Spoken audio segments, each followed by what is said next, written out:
السلام عليكم، ازيكم حبايبي؟ عاملين ايه؟ يا رب تكونوا بخير. النهارده تعالوا نشوف مع بعض اشترينا ايه واحنا راجعين كده من الجامعه. عدينا على ماركت الراي، اشترينا كده شويه حاجات واشترينا برضو شويه خضار كده. تعالوا نشوف. ما كانش عندي طماطم وكنت عاوزه اعمل مكرونه، فقلت ايه اشتري طماطم ورجعه كده لقيت الطماطم ما شاء الله حمرا وحلوه كده وكبيره. جبت كيلو ونص دول ب10. وبرضو كنت عاوزه خيار كيلو ونص برضو ب10. جبت كيلو الا ربع ده ب5 عشان بيدبل بسرعه. وجبت عيش من التأمين، دول ب5 جنيه، عيش الصغير ده.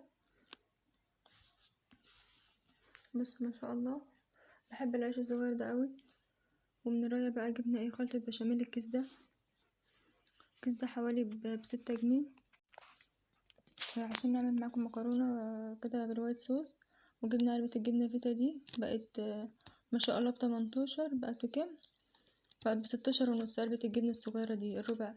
وجبنا نسكافيه بقى بالبندق، وده نسكافيه 3 في 1 كده، لقيته لسه نازل فقلت اجربه. الرسمة اللي عليه دي بيقول ملحن المنهج، فقلنا نجربه لما نشوف.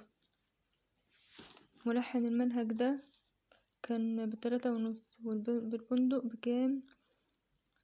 برضو ب3 ونص. وجبت اللانشون ده برضو جبت ربع ب18 جنيه. قلت بقى نغير كده ونجيب حاجات معاكم كده. طبعا مش بصور لكم كل حاجه، انا بجيب حاجات كل يوم، بس مش بصور لكم بقى كل يوم وكده عشان مش فاضيه. دي كانت مشتريات النهارده. وشوية الكيس اللي هو الصغير ده بس ب50 جنيه، غير بقى الطماطم ب10 والخيار ب5 والعيش ب5. الأسعار تضاعفت. ربنا يلطف بينا يا رب. ما تنسوش بقى اللايك والاشتراك في القناة وفعلوا زر الجرس عشان يوصلكوا كل جديد. السلام عليكم.